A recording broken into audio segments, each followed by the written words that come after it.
In Detroit's old Corktown, a single mother stepped into a rotting house no one else wanted, and was met with scorn from those who profit from ruin. What she didn't know, the walls held a truth that would change more than a mortgage. Listen with your heart, then subscribe, like this video, and tell us where you're watching from. When Elena Brooks turned the swollen key, the front door resisted like a stubborn memory. The wood smelled of damp plaster and old smoke. Dust floated in the slanted light, turning the living room into a slow snowfall. The November air threaded through broken sash windows, thin as a blade, and the floorboards groaned as if they remembered every step that had left. A rusted radiator coughed once and fell silent. In the corner, a moth-eaten armchair leaned toward a cold fireplace where soot clung like grief. Maya, her 9-year-old, wrapped in a thrifted parka, rubbed her hands together and whispered, "We can make it warm, Mama." On the porch, Graham Whitaker, suit sharp, scarf softer than money, a local developer with clean shoes and cleaner hands, watched with a practiced half smile. "You really signed for this?" he asked, voice crisp as the wind. "There are better uses for a single mother's savings." "I tried to tell the bank." Elena stood straighter, feeling the weight of his gaze on the peeling paint. The neighborhood offered its soundtrack, I-75's distant hum, a barking dog 2 houses down, church bells from St. Peter's Landing like warm coins in the cold. She smelled cigarette smoke from a neighbor's porch, the metallic sting of winter, and fear hers, like pennies on the tongue. Graham tapped the porch post, eyes sliding over her dollar store gloves. "You'll sell to me when you realize the cost of hope." Elena met his eyes. The house creaked around them, and in that creak lay a silence so heavy it could bruise. She turned the key again, pushed through the door, and let the indignation lodge in her chest like a small, hot coal. Nights in their rented studio had been loud with sirens and thin walls. Elena had learned to sleep to the rhythm of someone else's argument. She carried a cracked snow globe of Detroit's skyline in her tote, her mother's last gift. Shake it, and nothing moved. The water had leaked years ago. But Elena kept it because sometimes, hope is believing that flakes will fall when the glass says no. Her life had been a string pulled too tight. Her father lost in a factory accident when she was 12. A teenage wedding, a husband who left when Bills learned her name. She served breakfasts at Henry Ford Hospital, coffee refills, and "How's your morning?" stitched into her polite smile.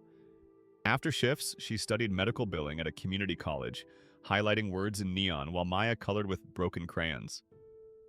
Yet there were soft rituals.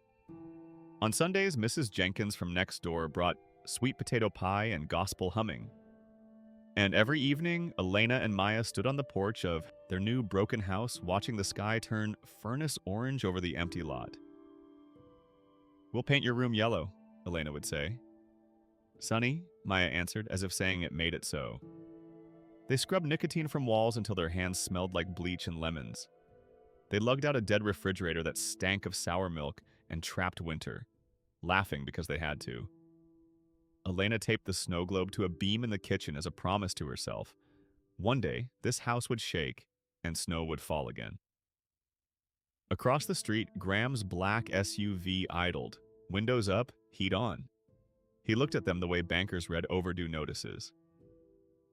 Elena tucked Maya's scarf tighter and returned to the chores, believing, quietly, stubbornly, that a life can turn if you keep your hands on the wheel. The knock came on a Monday, crisp as frost. A city inspector in a neon vest stood in the doorway, tablet glowing like a small sun. He pointed out violations with a pen that clicked and clicked.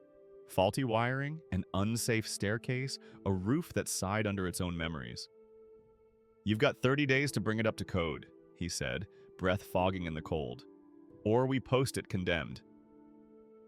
Elena felt the room tilt. 30 days meant money they didn't have. It meant overtime that didn't exist, and a babysitter she couldn't pay. That afternoon, the bank called, an escrow shortage. Fees layered like ice. By evening, Graham returned, gloves immaculate. "I'll take this burden off your shoulders," he murmured, sliding a paper across the dusty mantel. "Cash now, no more headaches. You keep your pride. I keep the property." She read the numbers and tasted iron. Selling meant back to a shoebox rental and the tender lie she had told Maya about yellow paint. Keeping meant a gamble with Winter. That night, Elena sat at the kitchen table under a single bulb, the house wheezing around her. The wind threaded through the cracked window, carrying the smell of motor oil and distant charcoal. Maya slept in a cocoon of blankets, breath small and steady. "What am I doing?" Elena whispered to herself, fingers tracing the grain of the cheap wooden table. "How can I fight for a house that's fighting itself?" Mrs. Jenkins had told her once, over steaming mugs of instant coffee, "Child, you gotta believe in something bigger than what you can see right now." The words had seemed like pretty comfort then, but tonight they echoed in the empty kitchen. Elena closed her eyes and spoke to the quiet. To her father, who never got to retire, to her mother, who believed in coupons and miracles. Tears found her knuckles. Then a soft sound, a hollow thunk where her heel met the third stair. She pressed again, thunk. Different from the others. The house, which had been one long no, offered a syllable that wasn't quite yes, but wasn't refusal either. In the morning light, she traced the stair with her palm and felt a seam where there should be none. The feeling was like standing on the last inch of a dock and sensing the tug of a tide about to change. It was Maya who found the nail that didn't belong. "Mama, this one is shiny," she said, the word shiny ringing like a bell in a stone church. They pried with a butter knife, then a flathead borrowed from Mrs. Jenkins. Wood gave with a small sigh. Beneath the riser was a tin box the color of rain, cool against Elena's fingertips. She smelled old paper, a sweet, tired odor mixed with the ghost of pipe tobacco. Inside lay a leather ledger, edges softened by decades, and a letter sealed with wax that had cracked like dry riverbed. There was a brass key on a faded ribbon, its teeth worn smooth. The ledger's first line, in fountain pen script, belonged to a name Elena had only heard at the library. August R. Klein, founder of Klein Motor Works, the factory that once powered this neighborhood's mornings. The letter was addressed to the custodian of the home at 312 O'Connell Street, and dated in a hand that shook but didn't stutter. Maya traced the embossed stamp with a reverent finger. "What is it?" "A story," Elena said, though her voice trembled. She read aloud to the hum of the fridge they'd resurrected, a testament to a trust created for the descendants of Klein's workers, funds set aside when times were good, then tucked away when times turned. The letter named this house as the place where the custodian would be chosen. Not by blood, but by residency and oath. It spoke of a bank and a box and a promise to a neighborhood that had been asked to give and give. Elena's hands shook. A document, yes, but more than that. A hand reaching from a time when factories sang, asking to be held again. She called legal aid. Tanya Fields arrived with wool scarf and steady eyes, a woman who smelled faintly of peppermint tea and certainty.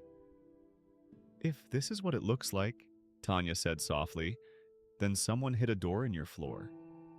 Hope surged, raw and bright. The house felt less like a burden, more like a witness. That evening, Graham's SUV pulled up to the curb again. Elena watched through the window as he straightened his tie before approaching, the sky behind him the color of old pennies. Maya sat at the table, homework spread out, pencil moving slowly across fractions that refused to be reduced. "Mr. Whitaker is coming," Elena said, and Maya's pencil paused. "Are we selling the house?" Her voice was small. Elena touched the brass key in her pocket. "No, mija, we're just beginning to know it." Graham's knock was firm, the sound of a man used to doors opening. Elena met him with the ledger tucked behind the folds of her sweater. His smile didn't reach his eyes. "I've come with a better offer," he said, extending a folder. The building inspector called. "The violations are more extensive than initially reported." Elena felt the rough grain of the doorframe under her fingers. "How do you know that?" "Small town, small circles," Graham said smoothly. "I also know you can't afford the repairs, Ms. Brooks. I'm trying to be reasonable." The wind picked up, carrying the smell of coming rain. Across the street, Mrs. Jenkins watched from her window, hands cupped around a mug, eyes sharp. 2 houses down, a man paused while walking his dog, pretending to check his phone. "What would you do with this place?" Elena asked, "if you bought it?" Graham's expression softened into something practiced. "Revitalize it. Make it part of the new development. This whole block is dying, Ms. Brooks, you know that." The neighborhood was watching, quiet witnesses to a conversation they'd heard before. Elena thought of the letter, of the trust meant for people who'd been told their homes were only worth what someone else could make of them. "It's interesting you see death where I see life," she said. "Thank you for your offer, but I'm not selling." His smile thinned. "The bank will—" "Good night, Mr. Boss Whitaker." Elena closed the door, not in anger, but with the quiet certainty of someone who has found firm ground after years of shifting sand. That night, after Maya fell asleep, Elena spread the documents across the kitchen table. The ledger listed accounts, investments, properties, a map of money that had grown quietly for almost a century. The trust deed spoke of neighborhood clinics, scholarships for workers' children, repairs for homes that housed the factory's heart. The custodian would oversee it all, ensuring the funds served those who had built Klein's fortune with calloused hands and bent backs. Elena traced the numbers, feeling their weight. If this was real, if these papers still held legal power, then the house wasn't just a home. It was a key. And she wasn't just a struggling single mother. She was a chosen witness. The rain came at midnight, tapping against the windows like shy visitors. Elena made a cup of instant coffee and stood in the dark kitchen, listening to the house breathe. For the first time since moving in, she didn't hear only the things that needed fixing. She heard possibility. Tanya called early the next morning, voice quick with suppressed excitement. "I've verified the trust exists, Elena. It's been dormant for decades, but legally, it's sound. There's a safety deposit box at First Detroit Bank that matches the key number." Elena closed her eyes, feeling the weight of the brass key in her palm. "How much?" "We won't know until we access the box and the accounts." "But Elena, the documents mention properties, investments. If they've been managed even moderately well over the years, it could change everything," Elena finished. The magnitude of it pressed against her ribs, too big to contain. "We need to move carefully," Tanya cautioned. "I'll arrange a meeting at the bank for tomorrow. In the meantime, keep this quiet. There will be interested parties when this comes to light." After hanging up, Elena stood at the kitchen window, watching the rain wash the neighborhood in silver. Maya appeared beside her, sleep-warm and curious. "Is something happening, Mama?" Elena pulled her close, breathing in the scent of drugstore shampoo and childhood. "Something is returning, Mija. Something that belongs to this place. To us. To everyone who lives here, to everyone who works hard and still comes home to broken things." Elena brushed Maya's hair back. "Remember how I told you sometimes good things hide inside disappointments?" Maya nodded, solemn. "This house has been waiting for someone who wouldn't give up on it." Elena's voice grew soft. "Just like us." That afternoon, Elena noticed Graham's car parked down the street, a dark sentinel against the gray day. He wasn't watching the house. He was on his phone, gesturing sharply. Elena felt a chill that had nothing to do with the drafty windows. He knew something. Someone had talked. The race had begun before she'd even learned the rules. Word traveled like heat. By Thursday, the church hall at St. Peter's filled with folding chairs and winter coats. Reporters juggled cameras, neighbors clutched styrofoam cups, and the air smelled of coffee, wet wool, and anticipation. On the stage, a bank representative cleared his throat. The microphone squealed. Tanya stood to Elena's left, Maya to her right, glove tucked in glove. Graham sat in the front row, scarf impeccable, expression curated. He had filed an injunction that morning, arguing chain of custody and public nuisance. Tanya's response had been a stack of copies. The ledger, the letter, legal code underlined in blue. The brass key, polished by time, not greed, rested in Elena's pocket, warm against her palm. The banker spoke first, reading figures like weather. The 1929 deposit, invested conservatively for almost a century, compounded through wars and recessions. The number at the end stole the room's breath. $900 million. Not for one person, the document said, but for the neighborhood's living bones, repairs, scholarships, clinics, small businesses, overseen by a custodian, required to live where the trust began. Elena felt the weight of eyes, the collective intake of breath. The room tilted between disbelief and hope, that dangerous edge where communities either fall or fly. Mrs. Jenkins nodded encouragement from the third row, hands clasped as if in prayer. Two teenagers from the corner store leaned forward, phones forgotten. Old Mr. Reeves, who had worked at Klein's before it closed, removed his cap, revealing hair thin as winter light. This money, the banker continued, voice steady, has been accumulating interest since the Great Depression. The trust deed stipulates that it must be used for the benefit of this community, with priority given to housing stability, education, and health care. The custodian, he nodded to Elena, would have oversight with accountability to a board comprised of residents. Murmurs rose, then a hush. Tanya nodded to Elena. She stepped forward. The microphone caught the tremor in her idea. Inhale. 3 weeks ago, Elena began, I bought a house that everyone told me was beyond saving. Mr. Whitaker, she glanced at Graham, told me I was wasting my money, that I should know my place. That hope costs too much for people like me. The room stilled. Graham's jaw tightened, but he didn't look away. This house was called unfixable, she continued, voice steadying. People like me are told our dreams are violations. But this promise wasn't meant to gather dust. It was meant to be opened. Maya pressed against her side, small and warm. Elena drew strength from her presence. August Klein built his fortune from the labor of this neighborhood. Before he died, he created this trust to ensure that when times got hard, the community wouldn't be abandoned. Somehow, over the years, that promise was forgotten, hidden away.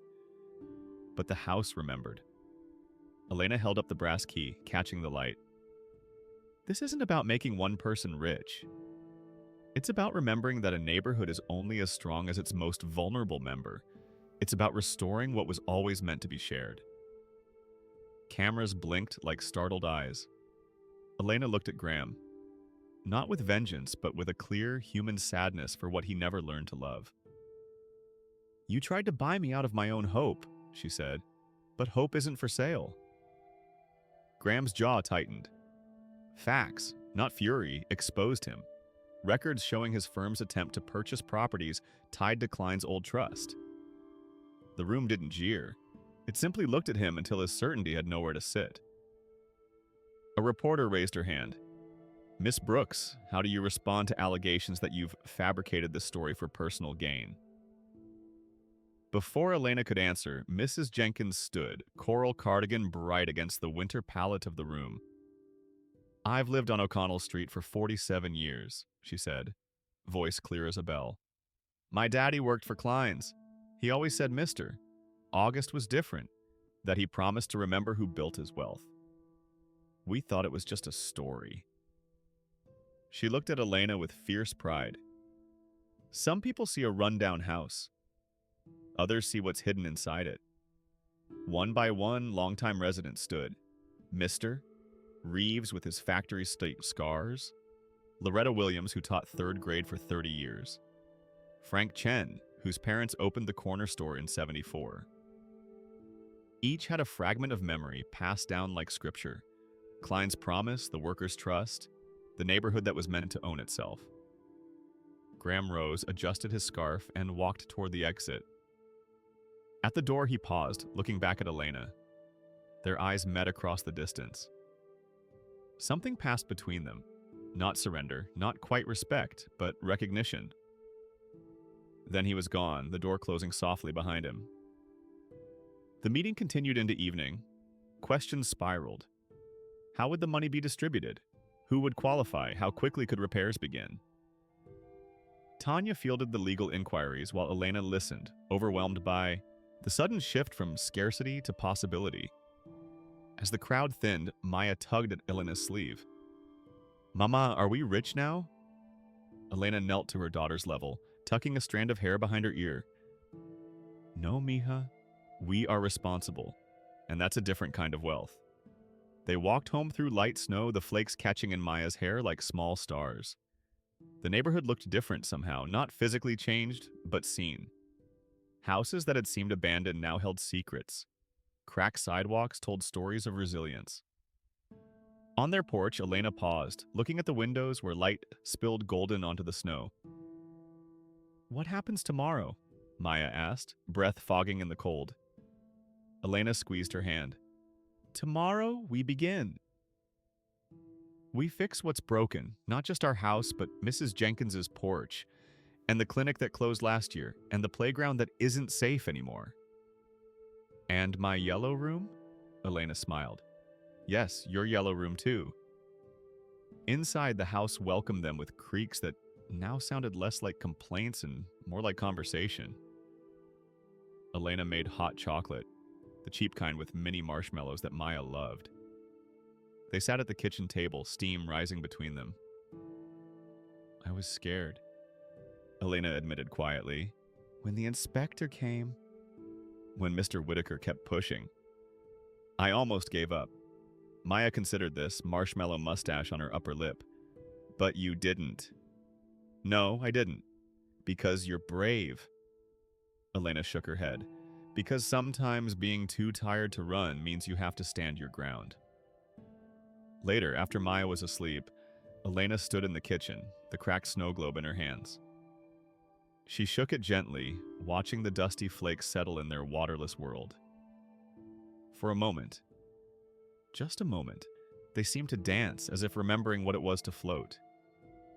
The city courthouse smelled of floor polish in yesterday's rain. Elena sat on a wooden bench worn smooth by decades of anxious bodies, her good shoes pinching her toes. The night before, she had polished them with a cloth that smelled of chemicals, trying to bring back a shine that had long ago surrendered. Maya was at school, drawing pictures of their house with yellow crayon pressing hard against paper while Mrs. Jenkins waited to pick her up. Tanya sat beside Elena, manila folders stacked neatly in her lap, each one breathing documents and possibilities. Remember, she said, voice low and steady, they're going to make it personal. They'll try to paint you as opportunistic, as someone looking for a quick fortune. Don't rise to it. This isn't about you. It's about a promise made to an entire community. Across the aisle, Graham sat with 3 attorneys in charcoal suits. His development company, Whitaker Urban Renewal, had filed an emergency injunction, claiming fraud, improper chain of custody, and community instability. His legal team cost more per hour than Elena made in a week at the hospital cafeteria. The courtroom doors opened. Everyone rose as Judge Harriet Monroe entered, her robes swinging like heavy curtains, her eyes sharp beneath silver hair. Be seated, she said, voice accustomed to obedience. Graham's lead attorney spoke first, words slick as oil on water. He showed maps of the proposed development, glass buildings, green spaces, jobs that would revitalize a declining neighborhood. He spoke of progress, investment, and the questionable validity of century-old documents found in a structurally compromised home. When he said custodian, his mouth curved around the word as if it tasted bitter. Miss Brooks, he said, turning to face her, has no experience managing finances of any scale, let alone a trust of this magnitude.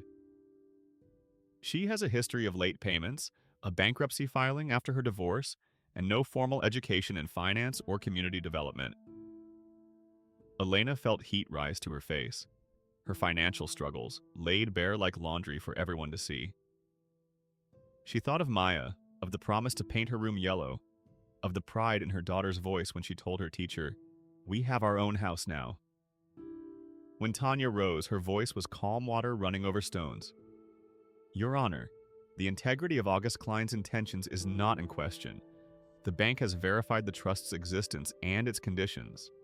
The documents clearly state that the custodian shall be the rightful resident of 312 O'Connell Street, regardless of their station or circumstance. Mr. Klein didn't specify wealth or education as prerequisites. He specified residency and commitment. She placed a document on the projector. Here we have property records showing that Whitaker Urban Renewal has systematically purchased 14 properties in the target neighborhood over the past 18 months, many at prices well below market value, often from elderly residents or families facing financial hardship. The courtroom murmured. Elena looked at Graham, who stared straight ahead, jaw tight. Furthermore, Tanya continued, we have evidence that Mr. Whitaker was aware of the trust's existence before Ms. Brooks discovered the documents. His company has been specifically targeting properties mentioned in the Klein trust deed. Judge Monroe leaned forward. Mr. Whitaker, is this accurate? Graham conferred briefly with his attorneys, then stood. Your Honor, as a developer invested in the community's future, I naturally researched its past. Yes, I was aware of rumors about Klein's legacy, but the trust was dormant, the documents unverified. My interest was in revitalization, not exploitation. Revitalization for whom? Tanya asked. At what cost to the existing community? The questioning continued through the morning. Experts testified to the trust's validity, to the historical context of Klein's decision, during a time when workers had few protections. A community historian explained how the neighborhood had once been the backbone of Detroit's industrial rise, its residents, by its building the vehicles that built America. During a recess, Elena stood in the courthouse hallway, the marble floor cold through her thin soles. She watched Graham speaking urgently on his phone, his back turned to the carved pillars. For a moment, she saw not an adversary, but a man clinging to a vision that was slipping away. There was something lonely in his rigid posture, in the way he glanced over his shoulder at empty space.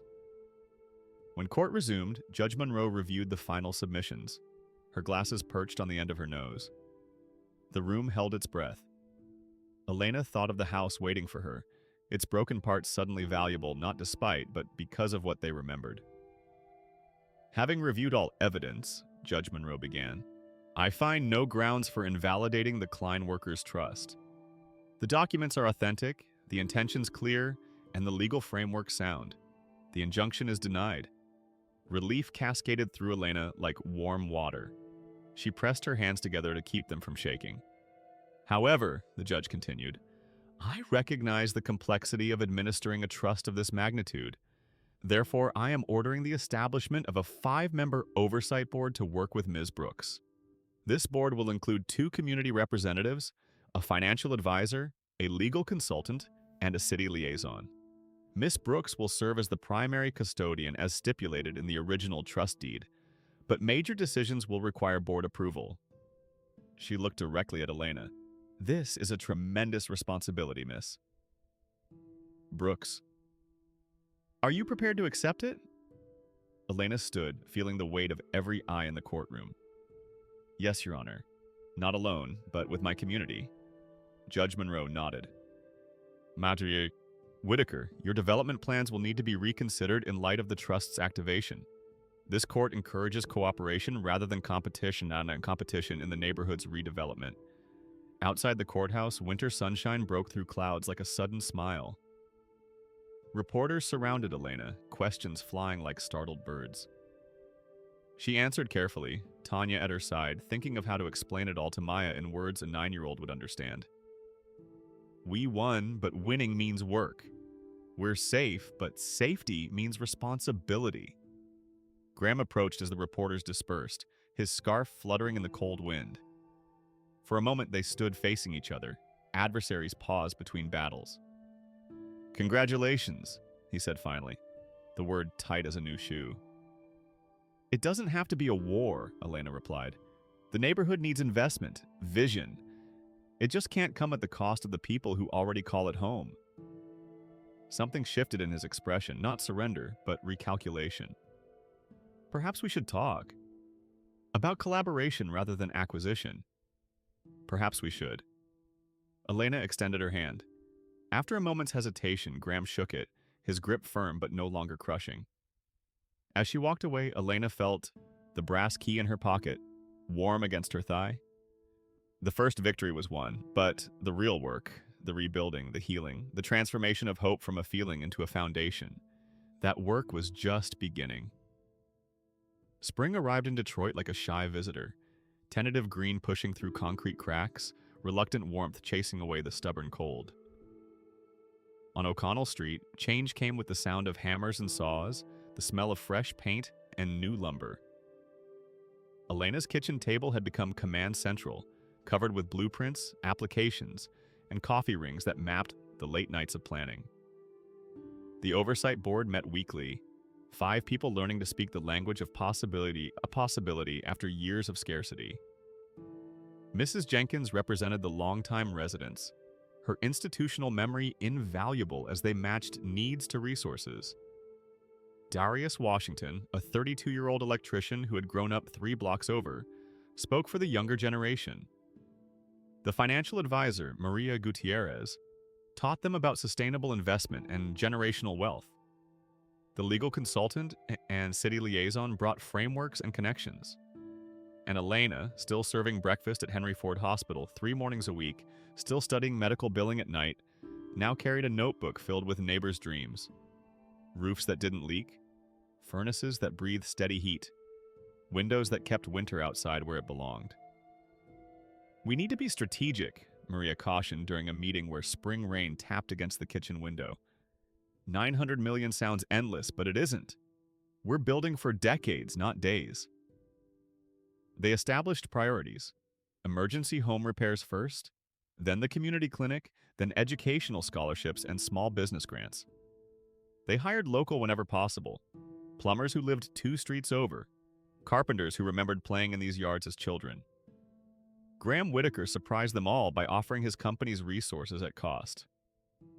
"Not charity," he insisted when Elena questioned his motives over coffee at the diner, where the waitress called everyone honey, regardless of age or status. "Smart business." A thriving neighborhood is better for everyone than a gentrified island surrounded by resentment. He had changed since the courthouse, or perhaps he was simply revealing layers that ambition had previously concealed. His development expertise proved valuable as they navigated permits and contractors. He still wore expensive scarves and drove a luxury SUV, but he had learned to listen when residents spoke of what they needed rather than telling them what they should want. On a warm Tuesday in May, Elena stood on her porch watching 2 workers replace Mrs. Jenkins' roof. The old shingles came down like autumn leaves, revealing the vulnerable skeleton beneath. Maya sat on the steps drawing architectural plans for a community garden, her tongue caught between her teeth in concentration. "The yellow paint came today," Elena said, running a hand over her daughter's hair, dark and shining in the spring light. Maya looked up, eyes bright with anticipation. "For my room? For your room. We can start tonight." Across the street, a young couple with a toddler toured one of the newly renovated homes, their faces hopeful as they peered through freshly washed windows. They were teachers, Elena knew, priced out of other neighborhoods. The trust had established a housing cooperative that kept payments affordable while building equity for residents.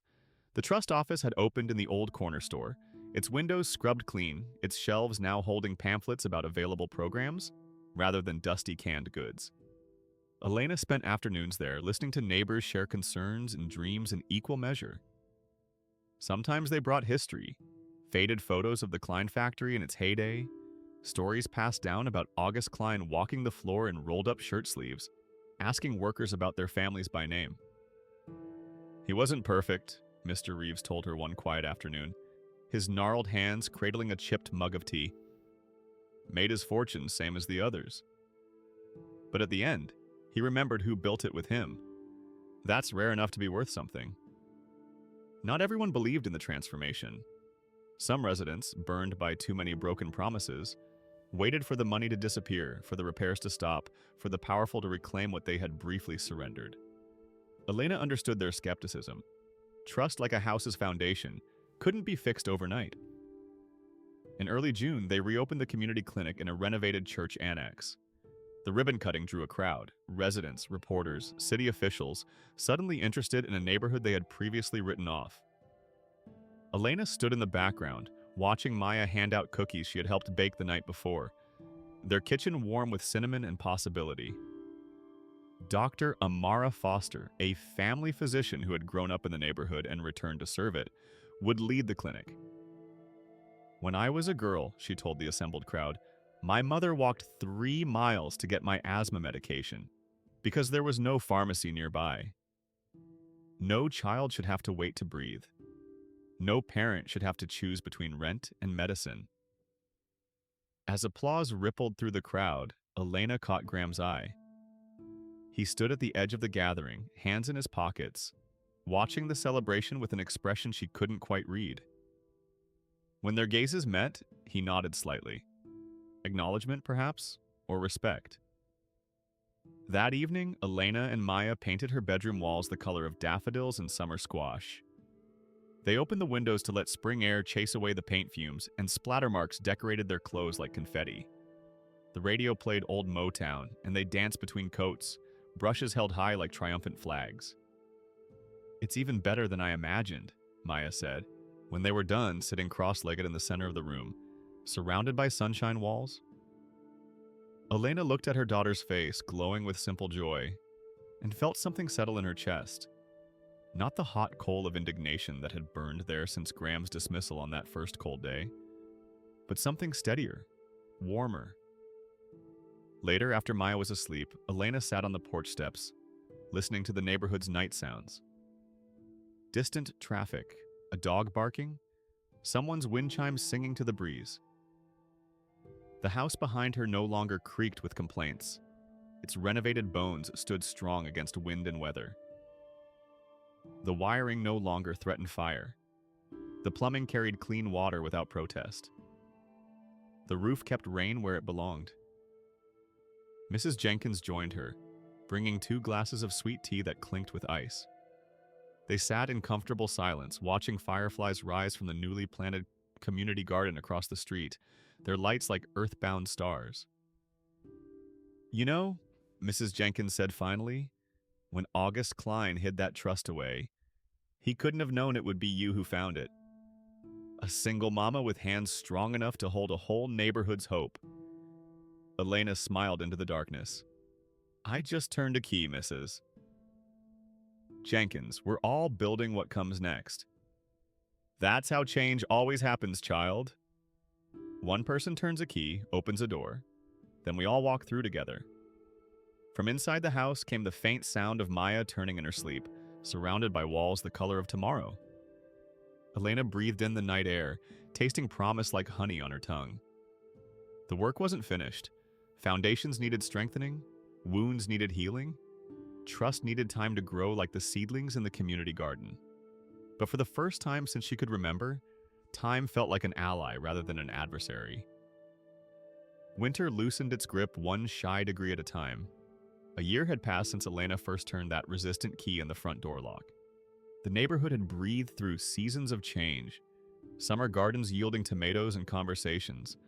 Autumn bringing the first scholarship students home from college with stories that smelled like possibility, and now another winter, gentler than the last. Hammers rang down O'Connell Street, and the cold air filled with the sweet bite of cut pine. Blue tarps billowed like sails above roofs that finally believed in spring. Elena walked through it all with a clipboard and a listening ear, her name on a lanyard that smelled of printer ink and fresh paper.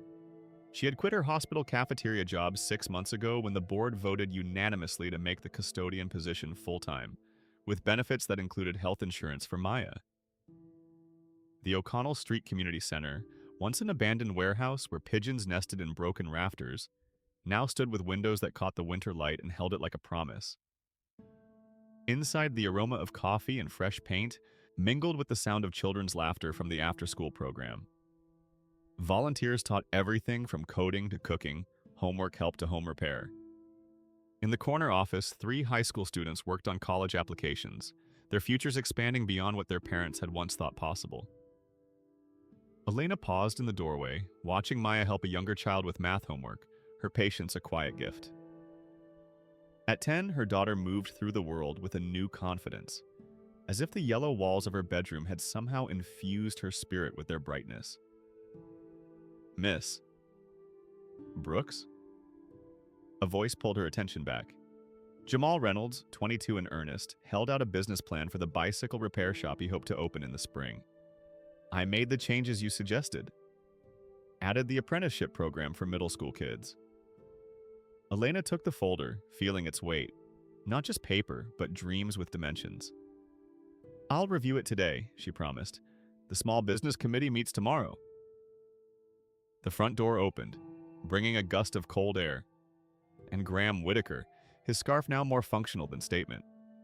He had changed over the year, his edges softened like a stone in running water. His development company still built in Detroit, but with a new philosophy: renovation rather than replacement, community involvement rather than corporate dictation. The architectural plans for the old Klein factory site arrived, he said, holding up a tube of blueprints. I thought you'd want to see them before the town hall. They spread the plans across a table, shoulders nearly touching as they leaned over the future taking shape on paper. The factory where Elena's father had once worked, where generations of neighborhood residents had clocked in and out, would become a mixed-use space. Affordable apartments, a market for local vendors, a health center, and a museum honoring the industrial history that had built Detroit's backbone. It's not what I would have designed a year ago, Graham admitted, tracing a finger along the outline of a community garden planned for the old loading dock. But it's better. Elena studied his profile, remembering their first meeting on her porch, the dismissal in his eyes when he looked at her dollar store gloves. People can surprise you, she said. He met her gaze, a smile warming his face. Some more than others. That evening, the church hall at St. Peter's filled again with folding chairs and winter coats, but the atmosphere had changed. No more coffee in styrofoam cups. Now volunteers from the culinary training program served appetizers on proper plates. No more fear and uncertainty. Now neighbors greeted each other with the easy familiarity of people who had built something together. Elena stood at the podium, the microphone no longer catching her nervous tremors. Behind her, a slideshow displayed images of the neighborhood's transformation before and after photos of renovated homes, the new clinic with Dr. Foster examining a baby, the community garden's first harvest, seniors teaching teenagers how to can tomatoes, the scholarship recipients heading off to college with secondhand luggage and first-generation dreams. A year ago, Elena began, we discovered a promise that had been hidden for almost a century. August Klein believed that the people who built his wealth deserved to share in it. That belief sat dormant, waiting for us to remember what we're capable of when we stand together. She gestured to the oversight board members seated in the front row, each representing a different facet of the community's strength. The trust's funds made this possible, but money alone doesn't build community. People do. Neighbors checking on neighbors. Knowledge passed from elders to children. Skills shared. Burdens carried together. The slideshow shifted to a photo of the old Klein factory, its broken windows, and graffiti-covered walls, a stark contrast to the architectural renderings that followed. Today, we're excited to announce the next phase of our neighborhood's renewal. The place where many of your parents and grandparents worked will become a space that serves the community again. Graham stepped forward to explain the plans, his developer's expertise now channeled into preservation rather than erasure. As he spoke, Elena watched the faces in the audience. Mrs. Jenkins nodding approval, Meister Emma. Reeves wiping away a tear, young parents holding children, who would grow up in a neighborhood that remembered its own worth. After the presentation, as people mingled over coffee and homemade cookies, a reporter from the Detroit Free Press approached Elena. Some are calling this a model for ethical urban development, she said, recorder in hand. What do you think is the most important lesson from O'Connell Street's transformation? Elena considered the question, watching Maya across the room showing Graham her science project poster about urban gardens. That hope isn't naive, she said finally, that communities have the answers to their own challenges, if given the resources and respect to implement them. And that history doesn't have to be erased to make way for the future. It can be the foundation we build upon. Later that night, Elena and Maya walked home through gentle snowfall, their breath clouding in the cold air. The streetlights had been repaired months ago, casting warm pools of light on the clean sidewalks. From porches and windows came the glow of homes that no longer had to choose between heat and food, between repair and medicine. Mama, Maya said, her voice thoughtful as they turned onto their street. Are we rich now? Elena smiled in the darkness, remembering how she had asked herself the same question that first night, sitting under a single bulb with the inspector's condemnation notice heavy in her hands.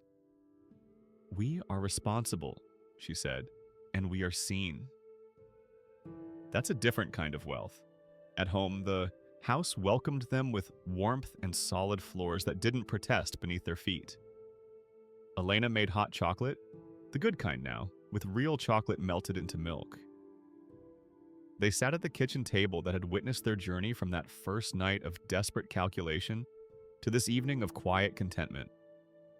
On the windowsill sat the cracked snow globe, its dusty skyline a reminder of where they had started. Beside it stood a new one, a gift from the oversight board on the anniversary of the trust's activation. This one held a miniature of their own house surrounded by tiny trees and neighbors, its water clear and full. Maya picked it up and shook it gently. The flakes rose and fell in lazy circles, dusting the miniature neighborhood with possibility. It works, she said, wonder in her voice. Elena pressed her head to her daughter's, breathing in the scent of shampoo and childhood that would slip away too soon. Love and dignity are treasures no one can steal, she whispered, a sentence she wanted the walls to keep. And the house, finally warm, seemed to agree. In the morning, Elena would wake to more work, more meetings, more balancing of needs against resources. The transformation wasn't complete. Perhaps it never would be. But something fundamental had shifted, not just in the physical structures of the neighborhood, but in its collective spirit. Where there had been resignation, now grew determination. Where there had been isolation, now flourished connection.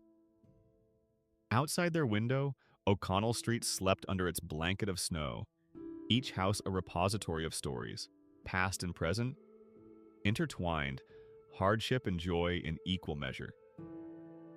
Elena thought of August Klein, wondered if he could have imagined this outcome when he sealed that letter and hid it away. Wondered if he would recognize that his legacy wasn't in the buildings that bore his name, but in the community that had remembered how to hope. The house creaked softly, a comfortable sound now, like an old friend settling in for conversation. Elena closed her eyes, feeling the weight of the brass key that still hung on a ribbon beside her bed.